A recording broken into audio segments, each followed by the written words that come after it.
ഇടവകക്കാരുടെ ചിത്രങ്ങൾക്കൊപ്പം ദിവ്യബലി അർപ്പിക്കുന്ന ഇറ്റാലിയൻ വൈദികൻ സമൂഹമാധ്യമങ്ങളിൽ ശ്രദ്ധേയനാകുന്നു. ഫാദർ ഗ്യുസീപ്പെ കോർബാരിയാണ് ഇടവകക്കാരുടെ ഫോട്ടോകൾ വെച്ച് ദിവ്യബലി അർപ്പിക്കുന്നത്. ഇറ്റലിയിലെ ലൊംബാർഡിയിലെ ദേവാലയത്തിലാണ് ഇടവക വികാരിയായ ഫാദർ ഗ്യുസേപ്പെ ഗോർബാരി വിശുദ്ധ കുർബാനയ്ക്കായി ഇടവക ജനങ്ങളുടെ ചിത്രങ്ങൾ ദേവാലയത്തിലെ ഇരിപ്പിടങ്ങളിൽ വെച്ചത്.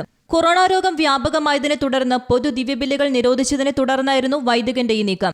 ഇടവക ജനങ്ങളോടൊപ്പം ദിവ്യബലി അർപ്പിക്കുന്ന പ്രതീതിക്കായി ഓരോ ഇടവകക്കാരും തനിക്ക് ഫോട്ടോ അയക്കണമെന്ന് അദ്ദേഹം ആവശ്യപ്പെട്ടിരുന്നു. ഇതേ തുടർന്ന് ലഭിച്ച ചിത്രങ്ങൾ ഇരിപ്പിടങ്ങൾ ക്രമപ്പെടുത്തുകയായിരുന്നു. കുട്ടികളുടെ ചിത്രങ്ങൾ മുൻനിരയിലും അൾത്താര ബാലന്മാരുടെ ചിത്രങ്ങൾ അൾത്താരയിലുമാണ് സ്ഥാപിച്ചിട്ടുള്ളത്. ഇടവക ജനങ്ങളുടെ ചിത്രങ്ങൾ വെച്ച് ദിവ്യബലി അർപ്പിക്കുന്ന വൈദികന്റെ ദൃശ്യങ്ങൾ മാധ്യമങ്ങൾ ഏറ്റെടുക്കുകയായിരുന്നു. International desk Shekinah news.